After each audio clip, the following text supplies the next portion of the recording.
Actually, my name is Wang Hui. I come from China. Today, my topic is the solution to unemployment in China between 2008 and 2009. Although today I'm standing on the territory of the United States, my heart is still concerned about China, my homeland. She is a part of my life. Her brain and her emotion are closely related to every Chinese people. But since October 2008, the outbreak of subprime crisis and afterwards the collapse of Lehman Brothers Company, the United States financial crisis has been erupted and led to the global economic recession, including China. However, what's the obvious aspect to China? Of course, that is the increasing unemployment rating. As we can see today, in Business Week's Asia News, which is written that the experts downturn rips into provinces such as Guangdong and Shenzhen provinces. The factories are shutting down, are leaving the workers unpaid. As many as 70,000 small-sized and mid-sized companies may have gone bankrupt in 2008, estimated by Associate Dean of Changjiang Graduate School of Business in Beijing.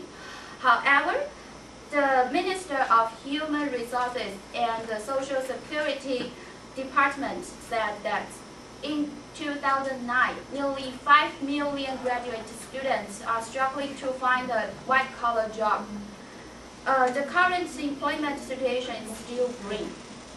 In Taiwan, as many as 23,000 university students took the entrance examination for graduate schools at the National Taiwan University, waiting for an admission number of only 2,101. Can you imagine that number? The aim of these actions is just to prevent themselves being jobless immediately. Reported by China Post newspaper.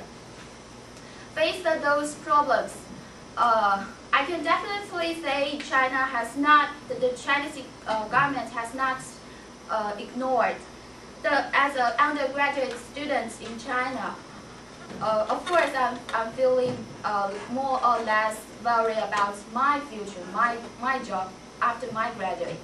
But however, at the same time, I feel confident because I'm noticing that the Chinese government is spending over $500 billion on infrastructures, including roads, railways, and low-cost housing.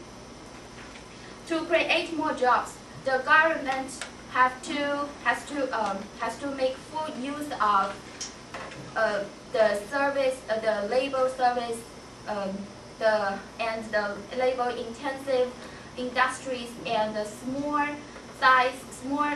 and mid-size and even private enterprises set by the Chinese Premier Wen Jiabao at the Chinese Parliament's annual session. Secondly, in southern part of China, the labor offices are doing some steps to change actions, which is the migrant workers working on the traffic. They demanding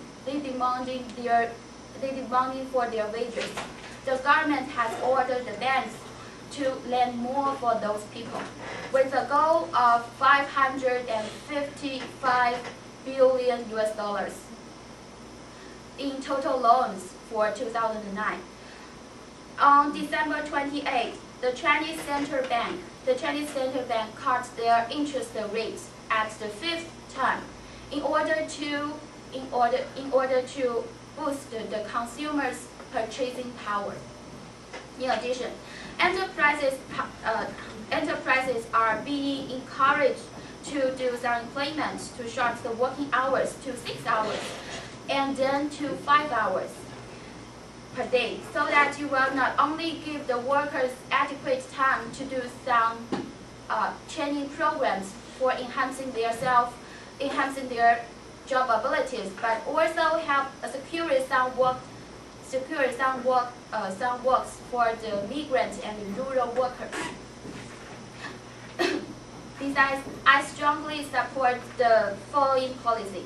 With the number of the graduate students becoming larger and larger, the government also allocate several billion US dollars for the graduate students to help them start their own businesses. By this way, I think it will definitely eliminate the employment, and in another way of saying, it will absorb a part of high ability employment. Last but not least, I think controlling the population will be always the fundamental solution to the Chinese issues. As we know, China has a large, vast territory and abundant resources. But once divided by the number of Chinese population, it will become much less. In conclusion, the Chinese government has already spent about $9 million to create more urban jobs in 2009, and this aim is just to keep the jobless rating below 4.6%. So I hope with those efficient measures, most laid off can find a better job after the economic recession, and I hope the exports of the organized Chinese labor can be partly controlled. So, and I think every citizen in China is looking forward to the economic recovery in 2009. And for myself, I think after 5 months, when I return home from USA, I think the employment situation will no longer be a focus of discussion around the Chinese people. Thank you.